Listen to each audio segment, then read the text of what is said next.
Here's the question, though. The top wild card team, the Bengals, are they actually the best team in the AFC? I would not want to face them in January, whether it be in Cincinnati or it be on the road. That is a team with that quarterback on the other sideline I would not want to see, and I would not want to have to game plan for. We're just a complete team right now. Can't stop now. I'm better than ever.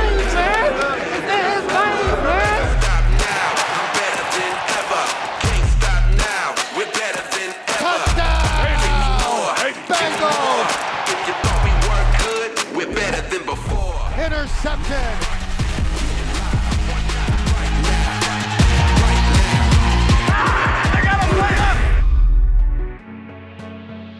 It was Burrow versus Mahomes a few weeks ago. This week, we get Burrow versus Brady, as the Bengals are one of the hottest teams in the league as they bring in a 5-game win streak to the Bay. Welcome in to Bengals Weekly. I'm Marissa Contipelli. It's the start of another 2-game road stretch for the team, but before we get to kickoff from Tampa, we go behind the stripes with one of the most infectious personalities on the team, Cam Taylor-Britt. The guys will tell us who is on their Pro Bowl watch list, and on Countdown, I'll tell you how Jamar Chase continues to rise as one of the best young receivers in the league. But first, it was the 99th edition of the Battle of Ohio last Sunday, as a shorthanded Bengals team gutted it out, finding a way to get the dub. It is a rivalry that was born before the Cincinnati Bengals even existed. It's a day the Bengals and Browns meet for the 99th time. Every Sunday play has got to be made. It's got to get going. It is time for the pigskin to fly in the Battle of Ohio.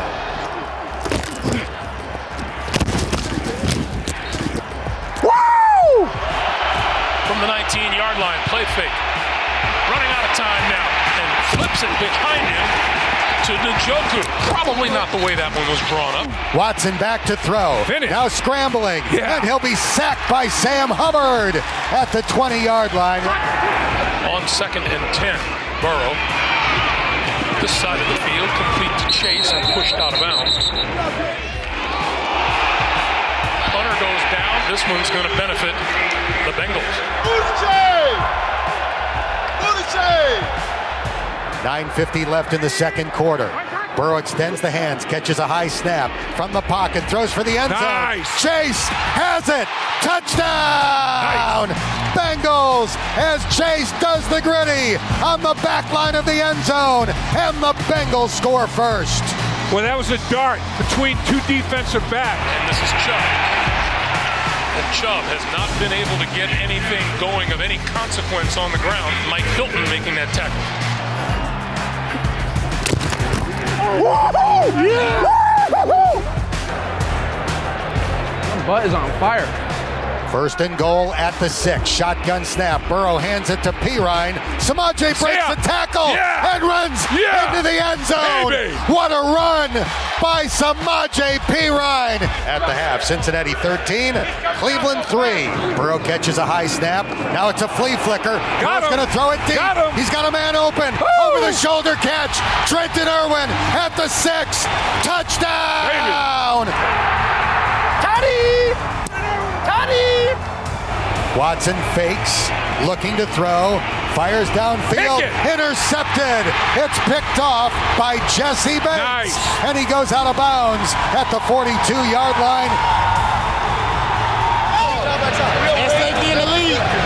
Cleveland Browns will go for it on 4th down. This could be their last chance, down by 13. Watson catches the shotgun snap, pump fakes, throws, incomplete, and that should be coffin nail.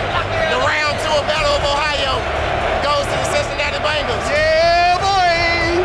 15 tackles, man. It is what it is. Take it easy on them. They gotta play up. They gotta come through us.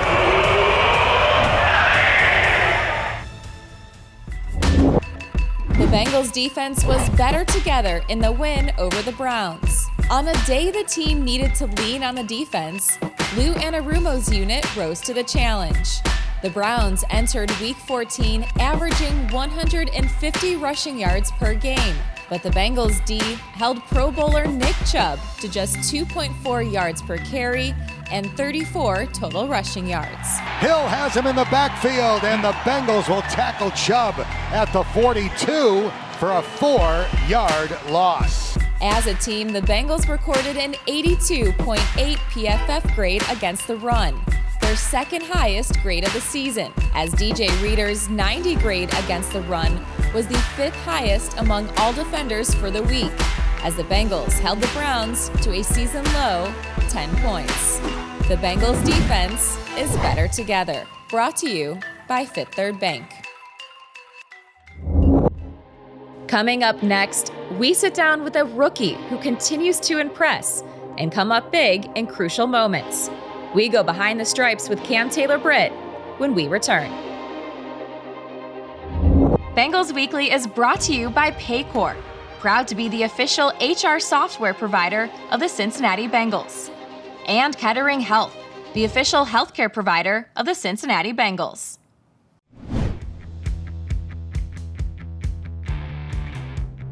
Cam Taylor-Britt started the year on injured reserve, returned to the active roster in Week 7, and was thrust into a starting role just 2 weeks later.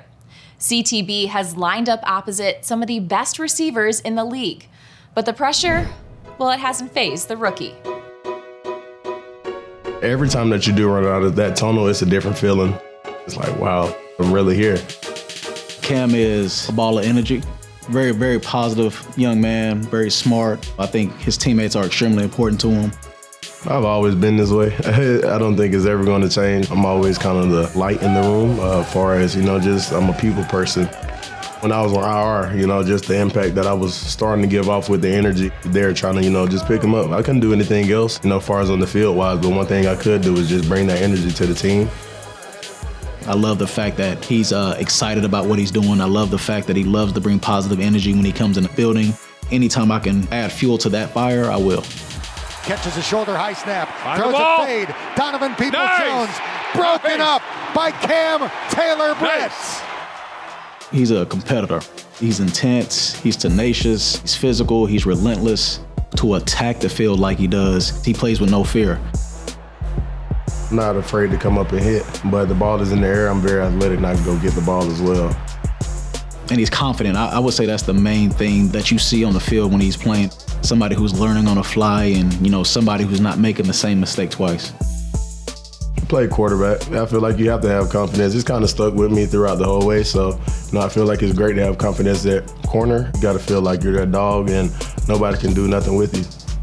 Well, I believe the Kansas City game, Cam may have busted his top of his lip. He was on the sideline and there was, blood all over his mouth and he was talking and, he's getting hyped and everything like that. And I'm just like, man, this dude really loves this stuff.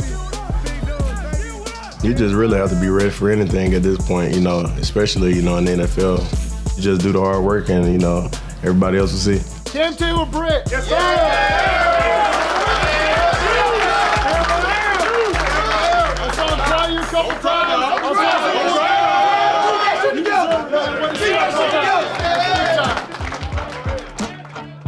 To see where he was then to where he is now, to see that entire 6 to 7 week maturation process, it's really a joy to sit and really watch him grow in front of our eyes.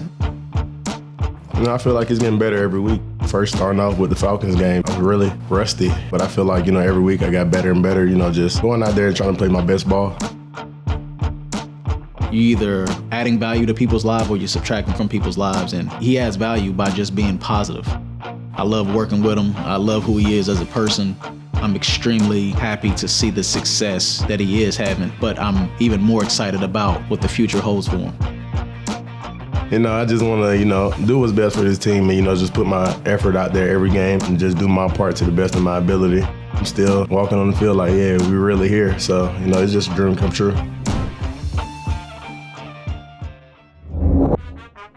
Every Friday this fall, the Bengals were out at a different high school football game, as we have teamed up with Ohio Cat to cheer on local schools.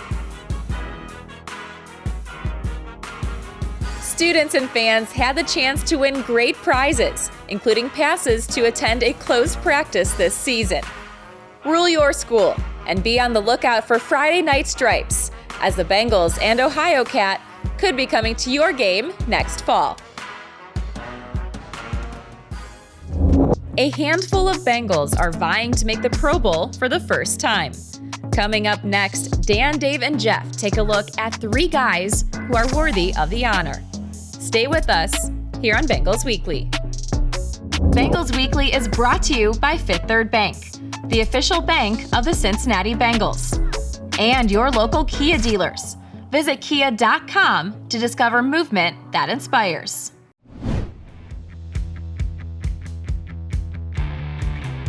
The Bengals have been playing at an extremely high level, and with that, it's difficult to say who should be selected to their first Pro Bowl. But as always, we're going to try. Let's send it over to the trio to discuss it.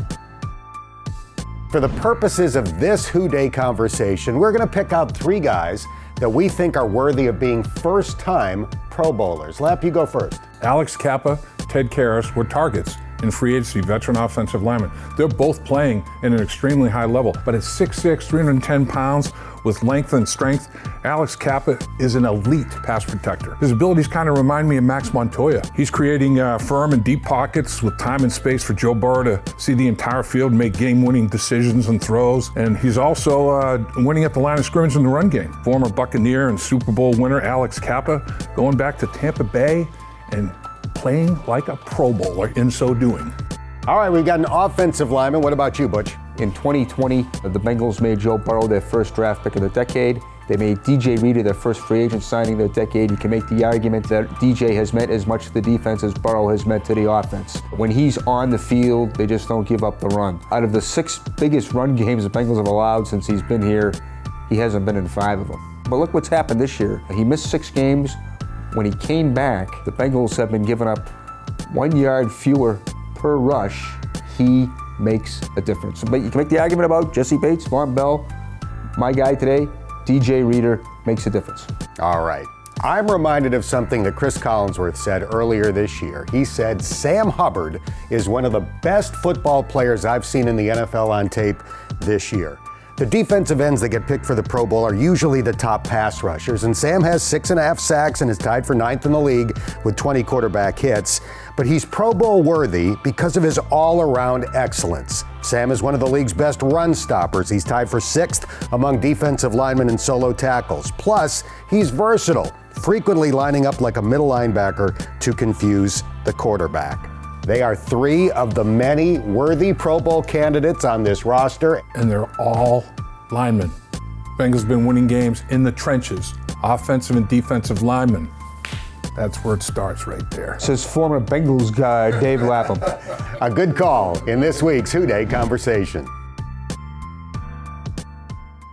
The Bengals defense has been overlooked by many outside of the halls here at Paycor Stadium. But one national analyst who hasn't is Greg Cosell. He now joins Dan Hoare to give his take on this Bengals team. It is always a treat to talk football with my friend Greg Cosell from NFL Films and the NFL Matchup Show on ESPN. You did a segment on the Bengals defense last week, Greg, where you talked about them as being too often overlooked. What stands out to you when you watch this group? Number one, I think they have better players than people give them credit for. They may not have that one player, but I think someone like Sam Hubbard on this team and the way in which he's deployed, I think Sam Hubbard is a really, really good football player. I mean, you know, there's certain guys who are just really good players who play roles that are important roles on teams that just may not put up stats and numbers that people take note of. DJ Reader, when he's been healthy this year, opponents have not been able to run on Cincinnati. It's been black and white statistically. What does DJ Reader do for this group? Normally stopping the run has to do with your first level defenders, but what Reader's really good at is controlling and displacing offensive linemen.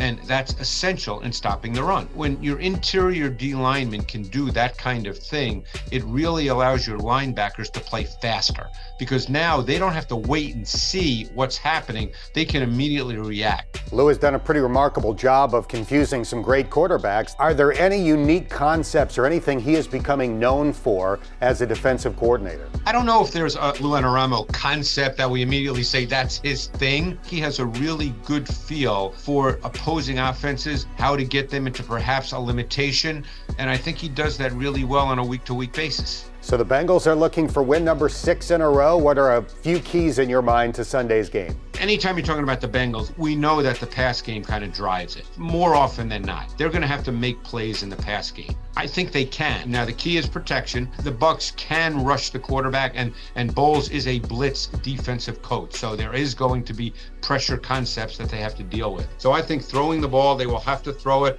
and they will have to make some big plays there. Bengals fans love it when I have you as a guest. I always appreciate your time. Thanks so much for joining us today. Thanks, Dan. Really appreciate it. Anytime.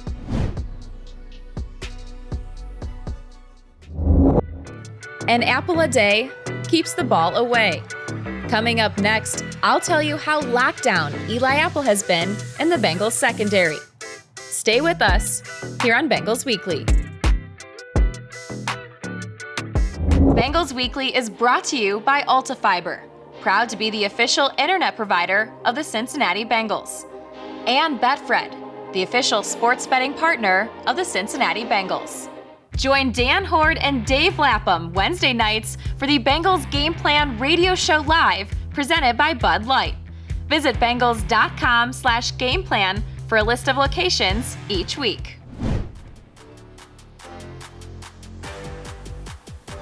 There's been no sophomore slump for Jamar Chase. Uno, well, he's only continued to get better.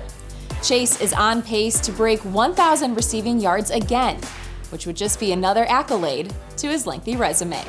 With his 119 receiving yards against Cleveland, Chase became the second player in NFL history to reach 2,000 receiving yards and have more than 20 touchdowns before turning 23. And his 91.6 PFF grade in Week 14 is the highest of his career. Chase is averaging 87.5 yards per game, and that stands as the third highest for a player in his first 2 seasons in the league since 1970. While Joe Burrow has done a tremendous job at spreading the ball around. Since the bye, 11 different players have caught a pass, as 5 of the 9 passing touchdowns have gone to a different Bengal. And when you look at the season as a whole, in every win this year, the team has had at least one Bengal go over 100 yards rushing or receiving for that respective game. After spending the first 4 seasons of his career in Tampa, Alex Kappa has found his new home in Cincinnati. Per Pro Football Focus, since Week 8, Kappa has allowed just 2 sacks, and on the season, has committed only 2 penalties. The Bengals have had the same 5-unit offensive line start every game this season, totaling 817 snaps. That's the most by any 5-man combo in the league. While Eli Apple has continued to keep it on lock in the secondary. Over the last 3 games, Apple has given up a total of only 52 yards to receivers and hasn't allowed a touchdown, as quarterbacks are registering a 43 passer rating when targeting him. And the wrangler in the middle, Logan Wilson, is coming off his best individual performance of his career. Wilson posted career highs in solo and total tackles as he recorded his 3rd straight game with 0 missed tackles. On the season, Wilson's 4.2 missed tackle percentage is 2nd lowest on the team to BJ Hill among players with at least 150 snaps. Contipelli's Countdown is presented by Betfred. And don't forget to play Ultimate Bengals on the Bengals app for your chance to win amazing prizes, including tickets to Bengals home games. Don't forget to check out Bengals Picks presented by Ohio Lottery, now in the Bengals app for your chance to win prizes throughout the season. 18 and over. Terms and conditions may apply. It's now time for this week's Kettering Health Fantasy Report. Jamar Chase once again lit up the fantasy scoreboard as he posted 28.5 points in Week 14. That marked the fourth time this season he has logged 28 or more points in a single week. As for Tampa Bay, no player recorded over 11 fantasy points last week. And on the season, well, the Buck posting the highest fantasy numbers is Tom Brady, who is averaging just over 15 points per week. Brady has thrown at least one interception in back-to-back games and hasn't posted a passer rating over 98 since Week 10.